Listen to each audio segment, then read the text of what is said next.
Yo, red, my name is Pink. I made him go get that ink. Let him eat it pretty pussy. Now he keep trying to link. I'm pimping Pinky Ring. His ex is a sminky dink. I'm about to pop a thingy, then sip on this drinky drink. Get the grip. Hey guys, welcome back to my YouTube video. This video is going to be a little bit more on the serious side, and that is because we are going to be talking about the gold gym situation. I'm going to give you guys my perspective on things in general. I'm not really going to be speaking just about the gym situation. I'm going to be playing devil's advocate. So a brief overview of the video is a black cisgender, I know y'all hate that word, but I don't care on this channel. On this channel, we don't care what y'all think. It's only what it is, the truth.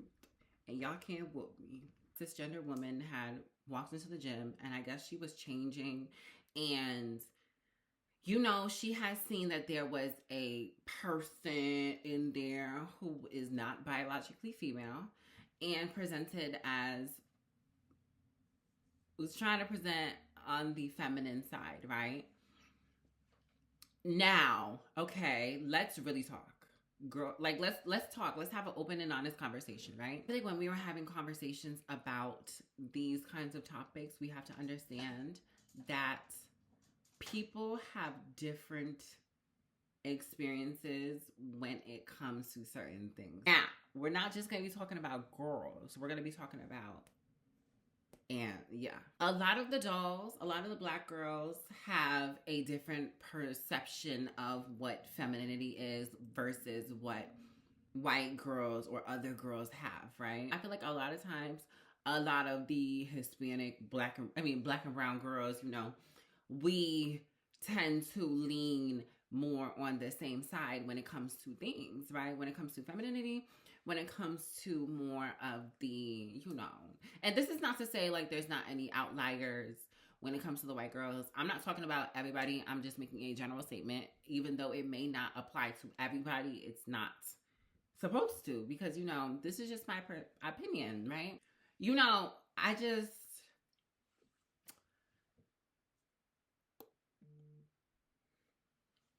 yeah, you know, that's how they do, right? Sometimes I feel like the girls, they just go and they just get their nose done and they get them a sickening pair of little breast implants, and then they get them a sugar daddy, and that's the tea. I feel like aesthetically, sometimes they didn't have to do the same things in terms of like survival as the other girls had to, so it was built into our beauty standards almost. And survival, you know, survival and beauty as a black trans woman and brown trans woman, especially back in the 80s and the 90s, you know, the girls had to do what the girls had to do to get the things that they needed so that the girls could survive, you know? And if you know, you know, right? So the girls was getting pumped, the girls was getting injected, baby. The girls was getting pumped with everything under the sun just so that they could make some money to survive in this world. Let's just be real, right? And now it's been coined as the femme queen aesthetic, right? Just looking at the femme queen aesthetic, right? The girls needed to be overtly sexualized. Yeah, you see it. So that they could get the things that they needed to do the things that they needed to do. Not everybody had to do those things. And I'm not saying, oh, everybody, right? I'm saying not everybody had to do them things. And the ones that did had to do what they had to do. I'm speaking in code, and I probably shouldn't be speaking in code. The girls had to do what the girls had to do to get the things that they needed to, like, you know, you know, and you can just see the trickle down effect of what the femme queens now and the dolls now and the trans girls now have. Okay, not every trans girl is a doll, and not every doll is a femme queen, okay? And some femme queens are just dolls, and some dolls are just trans girls, right?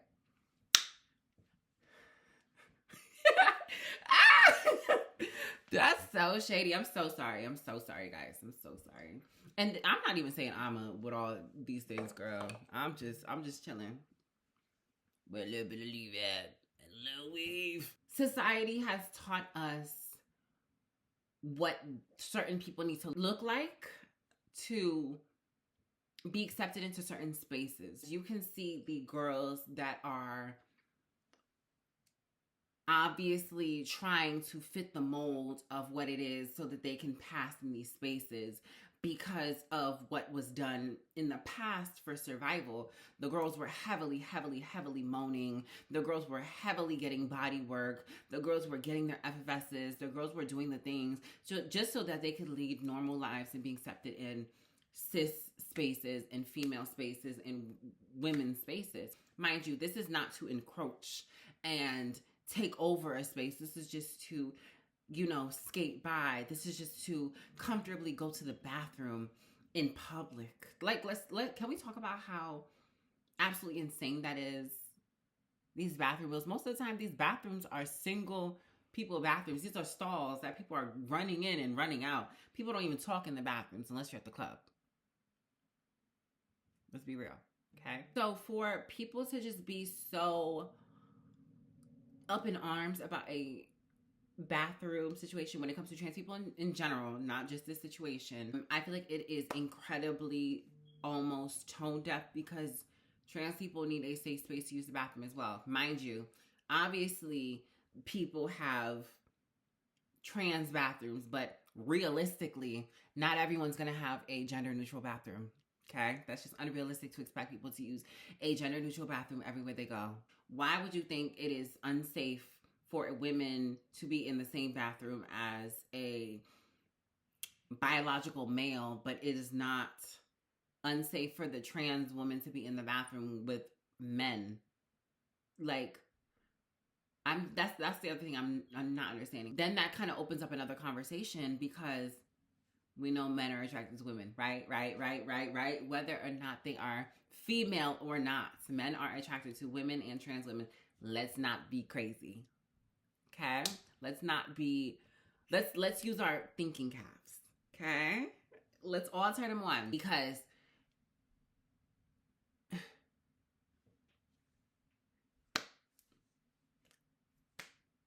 and it's just, it is what it is. It's just the facts, right? Men are attracted to trans women, okay?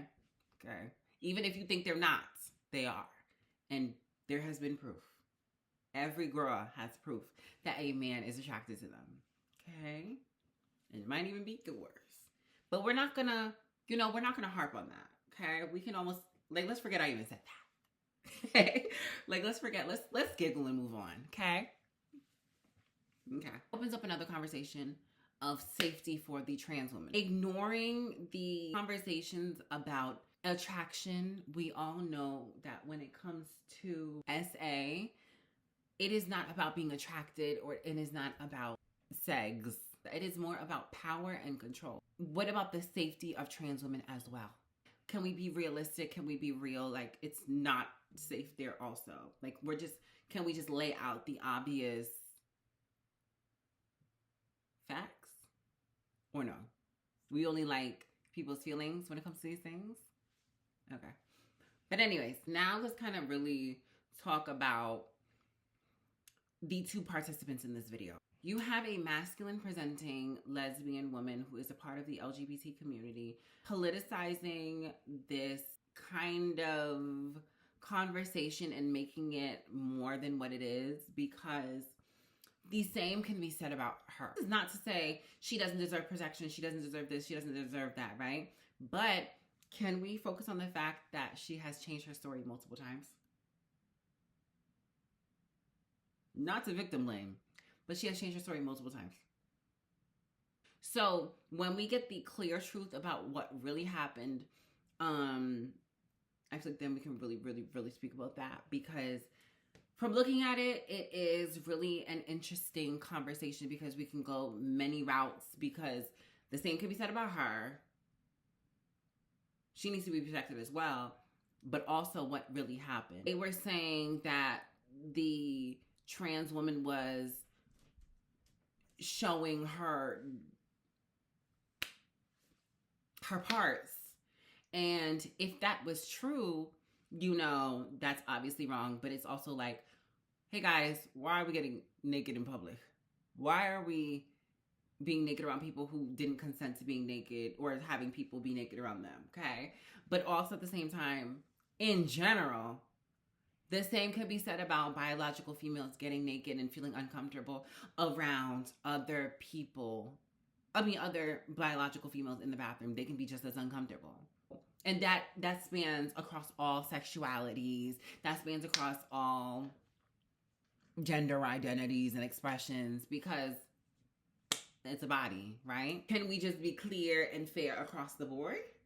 Or what?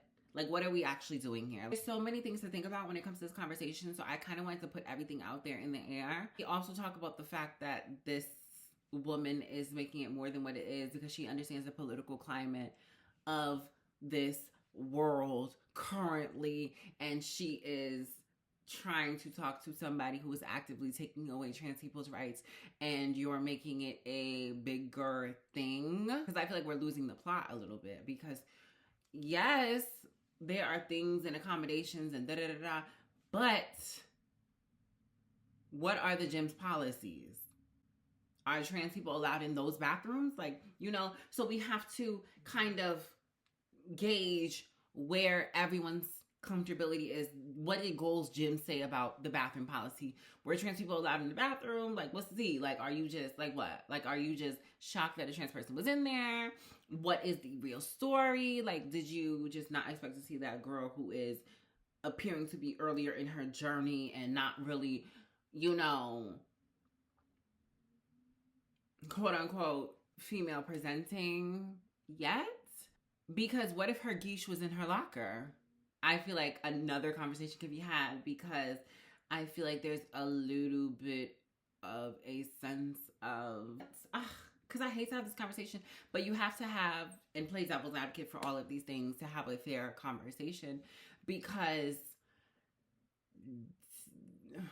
to be fair, because if we're talking about the Black woman's appearance and how she's presenting to the world as well, y'all look about the same. Like, she don't, like, the trans girl, and I'm not coming for her, and I'm not telling her, oh, she gotta look like this, because I know she's on hormones. I know she's doing these things, but she done slicked her hair back, put in 2 earrings, put on some leggings, and went to the gym. Work. But that's it. And it's like, I'm not saying she gotta come cunt, but it's like, you know, some people in this day and age will be uncomfortable with trans people sharing spaces because you're biologically male.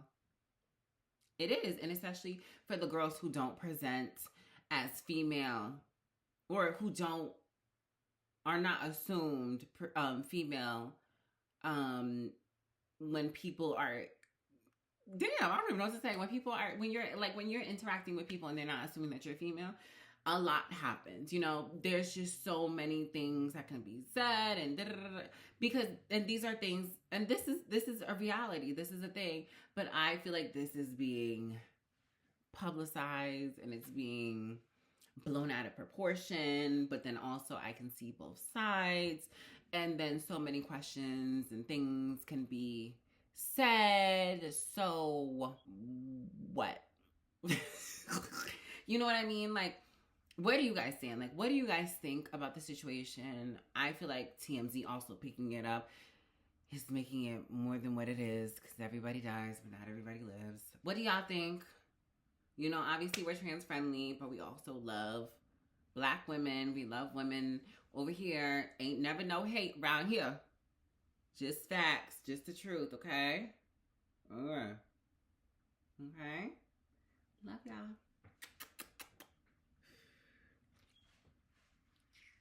Hello.